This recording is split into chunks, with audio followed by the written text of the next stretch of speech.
네, 고객님. 머릿결 상한 거 다 잘라서 잘 정리해 드리겠습니다. 자, 고객님은 좀 머리숱이 좀 많으신 편이고요. 그리고 되게 이렇게 예쁜데 이게 좀 이렇게 머릿결 상한 게 있어가지고 그거를 정리하러 오셨어요. 그래가지고 이렇게 정리를 해드리고 있습니다. 자, 이 꽃은 이름이 공작초라는 건데 이제 공작초가 이게 꽃이 워낙 이렇게 꽃봉오리가 많다 보니까 먼저 핀 게 있고 나중에 피는 게 있고 막 이런 게 있어요. 그래서 이렇게 먼저 펴서 조금 먼저 이제 시들어 버린 거를 이렇게 지금 제거하는 작업을 하고 있습니다. 근데 이걸 하다 보니까 마치 이렇게 되게 머리숱 많은 이제 사람 머리를 만지는 같은 그런 느낌이 들어서 앞에 그렇게 좀 설정을 해 봤고요. 네, 요거 이름이 공작초고요. 이게 이제 공작초도 색깔이 좀 여러 가지가 있더라고요. 핑크색도 있고 요렇게 이제 약간 연보라 이런 색도 있는데 저는 이 연보라 색깔이 조금 이제 제 취향이더라고요. 그래갖고 되게 좀 좋고 꽃 중간에 이렇게 노란색도 있어가지고 포인트도 되고 그래서 이 공작초만 단독으로 이렇게 꽃다발을 만들어도 괜찮을 것 같고요. 다른 꽃다발에 이제 그 필러용으로 그냥 쓰셔도 괜찮을 것 같은데 요거랑 비슷하게 생긴 걸로는 아스타 국화가 있습니다. 그러니까 엄밀히 말하자면 아스타 국화를 한국말로 번역한 게 공작초이긴 한데 보통 꽃집에서는 이렇게 생긴 거는 공작초라고 하고요. 그리고 좀 이렇게 꽃잎이 숱이 많은 거 그런 거를 아스타 국화라고 하더라고요. 10월 초쯤에 거창에 있는 가막산에 가면 아스타 국화 축제를 하거든요. 아스타 국화가 정말 많이 심겨져 있는데 정말 예쁩니다. 그리고 사람이 정말 많습니다. 보통 이렇게 생겼는 꽃들을 이제 소국이라고 하잖아요. 그러니까 국화 중에서 좀 작은 거. 그러니까 얘도 좀 국화과에 속한 것 같은데 보통 국화들은 꽃잎이 조금 두꺼운 편이에요. 그래서 되게 수명이 길고 이런데 이 이제 공자초 같은 경우는 꽃잎이 정말 얇아요. 그래서 생각보다 빨리 집니다. 그 대신에 이제 다른 옆에 다른 이제 꽃봉오리가 워낙 많기 때문에 옆에 꽃이 지면은 그 옆에 있는 다른 꽃봉오리에서 또 꽃이 피긴 해요. 근데 이제 이게 뭐 끝까지 계속 피는 건 아니고 어느 정도까지 피고 나면은 그냥 또 시들어 버리고 이러더라고요. 그래서 생각보다 그러니까 보통 소국이 되게 수명이 긴 거에 비해서 요거는 생각보다 수명이 짧습니다. 그래가지고 그거 참고하시고 구입하시는 거를 추천드리고요. 뭐 어쨌든 약간 하늘하늘한 느낌 이런 거 주기에는 되게 좋은 것 같아요. 그래서 이제 요거 해봤고요. 그래서 제가 지금 이제 계속 이제 좀 시들었는 걸 잘라내고 있다 보니까 생각보다 좀 많이 잘랐어요.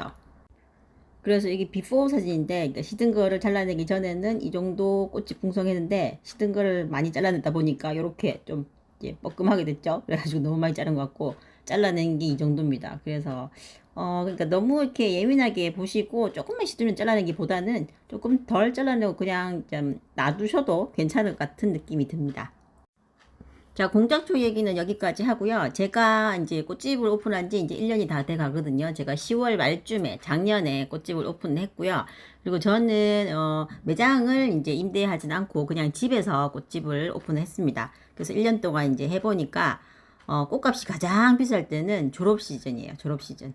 그러니까 이제 요즘은 졸업을 워낙 이렇게 나눠서 하다 보니까 겨울방학 되기 전에 졸업을 하는 학교도 있고 겨울방학 중간에 하는 학교도 있고 그 다음에 개학해서 2월 달에 하는 학교도 있고 해가지고 졸업 시즌이 상당히 길긴 긴데 그 졸업 때마다 가격이 올라가요. 그리고 졸업식이 조금 이제 주춤할 때 그때 살짝 뭐 한 1주 2주 요때도 살짝 꽃이 내려갔다가 그러니까 정말 꽃값이 정말 천차만별입니다. 그러니까 거의 이렇게 횟집 같은 데 가면은 시가 이런 것처럼 꽃도 정말 시가예요. 그러니까 시세가 그때그때 달라요. 그러니까 지난주 꽃값 다르고 이번 주 꽃값 다르고 뭐 엄밀히 말하자면 어제 꽃값 다르고 오늘 꽃값 다르고 좀 그런 식인데 하여튼 1년 전체적으로 봤을 때 이제 졸업 시즌 그때가 가장 비싼고요. 그리고 두 번째로 비쌀 때가 이제 어버이날 시즌, 그러니까 5월 초 요때죠. 그러니까 4월 말 5월 저 요때가 좀 비싸고 그리고 나머지는 무슨 행사가 좀 많다 싶은 그런 시즌에 조금 올랐다가 그리고 조금 비수기 때 조금 내렸다가 약간 이런 식으로 되는 것 같고요.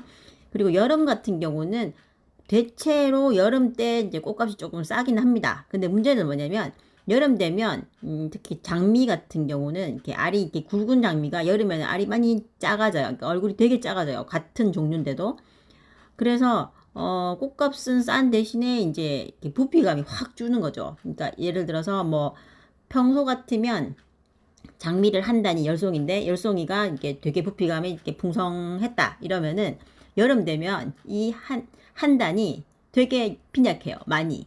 그러니까 꽃값이 싸봤자 이렇게 어느 정도 풍성함을 이렇게 채우려면은 꽃을 여러 단을 써야 되는 거예요. 그러니까 꽃값이 싼 효과가 있나? 약간 이런 느낌도 들고, 그리고 꽃은 대체적으로 좀 시원한 걸 좋아하거든요. 그래서 이제 꽃 냉장고도 뭐 11도에서 14도 요 정도 이렇게 유지가 되긴 한데, 그러니까 일반 부엌에 있는 냉장고처럼 찹게 하면 또 안 돼요. 그러면 꽃이 얼어요. 그러니까 너무 차우면 안 되고, 하여튼 근데 여름에는 꽃이 좀 수명이 많이 짧더라고요. 그래서 여름에는 꽃값이 조금 싼 대신에 크기가 많이 작아지고, 그리고 수명이 좀 짧은 편이고요. 그리고 이제 봄, 가을 뭐 요럴 때가 조금 이제 꽃이 수명도 길고, 겨울에는 아무래도 졸업식 있다 보니까 꽃값이 정말 정말 비싸집니다. 자, 그래서 1년 정도 이렇게 꽃집을 운영해 보니까 느꼈던 꽃 시세에 대해서 말씀드렸습니다. 자, 이번 영상 시청해 주셔서 감사드리고요. 구독, 좋아요 눌러주시면 더욱더 감사드리겠습니다. 감사합니다.